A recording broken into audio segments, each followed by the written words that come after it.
लेकर हम दीवाना दिल एपिसोड 4।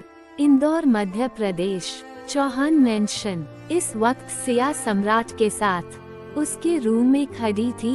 सम्राट के मेंशन के काम करने वाली मेड ने सिया का गृह प्रवेश करा दिया था, क्योंकि ये सम्राट का पर्सनल मेंशन था, जहां सम्राट के अलावा उसका कोई फैमिली मेंबर उसके साथ नहीं रहता था। सम्राट सिया की तरफ अपनी पीठ करके खड़ा था। उसके दोनों हाथ उसकी पैंट की पॉकेट में थे। सम्राट एटीट्यूड में सिया से बोला, तुम मेरी पत्नी सिर्फ दुनिया के लिए हो तो सच में अपने आप को मेरी पत्नी मत समझने लगना। मेरे करीब आने की तो कोशिश बिल्कुल भी मत करना। तुम्हें मेरे मेंशन में किसी भी चीज की कमी नहीं होगी, सिवाय एक चीज के, वो ये कि मैं तुम्हें पत्नी के कोई भी अधिकार नहीं दे पाऊंगा। सिया सम्राट को जवाब देते हुए बोली, हम आपसे कोनो उम्मीद भी नहीं रखते हैं। वो कहे ना, हमको अच्छे से मालूम है कि शादी सिर्फ हमारा मजबूरी था, तो उसी तरह आपका भी कोनो मजबूरी रहा होगा हमसे शादी करने का। सम्राट सिया की तरफ पलटकर अपनी एक आईब्रो रेस करके उसे घूरते हुए बोला, जुबान चलाने को नहीं बोला, मैंने तुमसे सिर्फ अपना ऑर्डर सुनाया। मैंने तुम्हें मानना ही पड़ेगा, समझी तुम? सिया सम्राट को जवाब देते हुए बोली, हम कोनो आपके नौकर नहीं हैं जो हम आपका ऑर्डर मानेंगे। आप हमसे शादी करे हैं तो आप हमारे ऊपर अपना ऑर्डर नहीं चला सकते। अगर आप हमको अपनी पत्नी नहीं मानते तो हमको भी कोनो शौक नहीं है आपको अपना पति मानने का। उनका है ना कि हम ये बात अच्छे से समझ चुके हैं कि आप शहरी लोगों के लिए शादी ब्याह सिर्फ एक खेला है, खासकर आप जैसे अमीर लोगों के लिए। सिया की बात सुनकर सम्राट को गुस्सा आ जाती है, क्योंकि आज तक किसी की भी हिम्मत नहीं हुई थी सम्राट के सामने अपना मुंह खोलने की, और सिया उसे उल्टा जवाब दे रही थी। सम्राट सिया को रूम की वॉल से लगा देता है, फिर अपने दोनों हाथों को उसके सर के पास रखकर उसके ऊपर झुकते हुए अपनी सर्द आवाज में बोला, तुम जानती भी हो किसके सामने अपनी जुबान चला रही हो? मुझे जरा भी टाइम नहीं लगेगा तुम्हारी जुबान काट कर फेंकने में, फिर घूमती रहना गुंगी बनकर सारी। सम्राट की बात सुनकर सिया डर जाती है। सिया ना में अपना सर हिला कर बोली, नहीं नहीं सम्राट जी, आप ऐसा नहीं कीजिएगा। अगर आप हमारी जुबान काट देंगे तो हम बोलेंगे कैसे?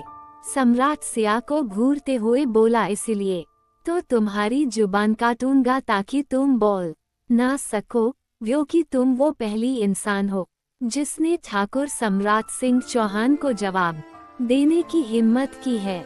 सिया डर के मारे खुद में ही सिमटते हुए बोली, हमको माफ कर दीजिए सम्राट जी, हमको ना ही पता था कि आप इतना गुस्सा वाले हैं, वरना हम आपसे कुछ ना ही बोलते। सम्राट सिया को घूरते हुए उसके ऊपर से हटते हुए बोला, गुड आइंदा मेरे सामने अपनी जुबान बिल्कुल भी मत चलाना।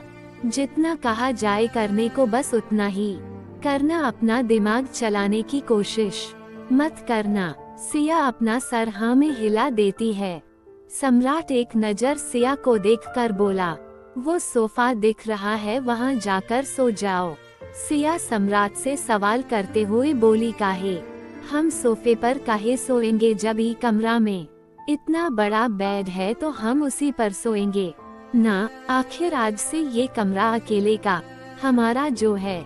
सम्राट अपनी दांती पीसकर गुस्से में सिया से बोला, पागल लड़की, ये मेरा रूम है और उस बेड पर सिर्फ मैं सोता हूँ। मेरे बेड पर कब्जा करने के बारे में सोचना भी मत, वरना तुम्हें उठाकर अपने रूम से बाहर फेंक दूंगा। तुम्हें अपने रूम में रहने दे रहा हूँ, वही बहुत है। सिया डरते हुए बोली, हमको नहीं मालूम था कि ये आपका कमरा है और वो आपका बेड, वरना हम ऐसा नहीं बोलते। आप गुस्सा ना करिए, हम सोफे पर ही सो जाएंगे।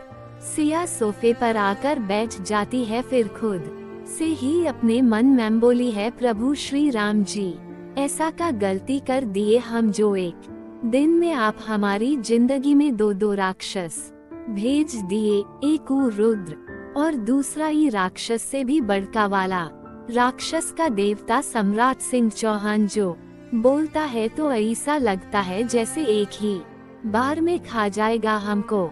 सिया अभी खुद से ही बातें कर रही थी, तभी उसे सम्राट की आवाज सुनाई देती है। सम्राट ने सिया से कहा, एक बात और याद रखना, मेरी किसी भी चीज को मुझसे बिना पूछे हाथ मत लगाना।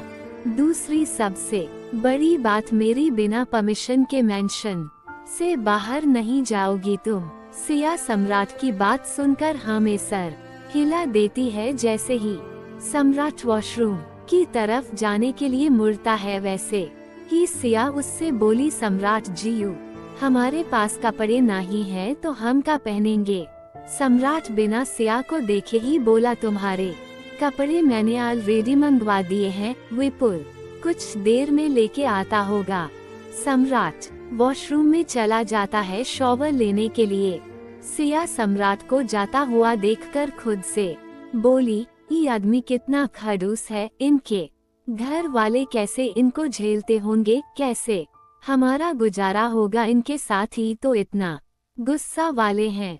तभी विपुल सम्राट के रूम के अंदर आता है, उसके हाथों में कपड़ों के बैग थे। वो बैग विशु सिया की तरफ बढ़ा कर बोला, मैम इसमें आपके कपड़े हैं जो सर ने मुझे लाने को बोला था। सिया विपुल से बोली, विपुल जी आप हमको मैम नहीं बोलिए, हम कोनो मैम नहीं है, काहे से मैम जो बड़का ऑफिसर होते हैं उन्हीं को सर और मैम बोला जाता है, और हम ठहरे गांव के तो हम कहाँ से मैम हुए जाके। सिया की बात का विपुल ने जवाब देते हुए कहा, आप मेरे बॉस की पत्नी हैं, अब आप मेरी लेडी बॉस हुई, जाके तो बॉस मेरे सर हैं तो आपको मैम ही बोलूंगा मैं, वरना सर गुस्सा करेंगे। सिया अपना सर हाँ में हिला के बोली, ठीक है जैसा आपको ठीक लगे, वैसे भी आपके सर तो इतना गुस्सा वाले हैं कि हमको डर लगता। विपुल कुछ बोल पाता उससे पहले ही सम्राट की सर्द आवाज उन दोनों के कान में सुनाई देती है। सम्राट सिया को देखकर बोल, तुम मेरे असिस्टेंट से मेरी बुराई कर रही हो, तुम्हारी हिम्मत कैसे हुई मेरी बुराई करने की। सिया हड़बड़ाते हुए बोली, नहीं सम्राट जी, हम आपकी कोनो बुराई नहीं कर रहे थे, आप दोनों बात करिए जो करना हो। सिया जल्दी से अपने कपड़े लेकर वॉशरूम के अंदर घुस जाती है। सम्राट वॉशरूम के दरवाजे को घूरते हुए बोला, ये लड़की सच में पागल है, इसने मुझे इतनी ही देर में परेशान करके रख दिया। विपुल के चेहरे पर मुस्कान आ गई थी। सम्राट की बात सुनकर अव्यों की पहली बार ऐसा हुआ था कि ठाकुर सघौट सिंह चौहान किसी से परेशान हुआ था, वो भी एक लड़की से, वरना तो सारे लोग सम्राट से ही परेशान रहते थे। सम्राट विपुल को घूरते हुए बोला, तुम स्टडी रूम में आओ, मेरे साथ मुझे तुमसे जरूरी बात करनी है। सम्राट की बात सुनकर विपुल को घबराहट होने लगती है। विपुल सम्राट के पीछे पीछे उसकी स्टडी रूम में चला जाता है।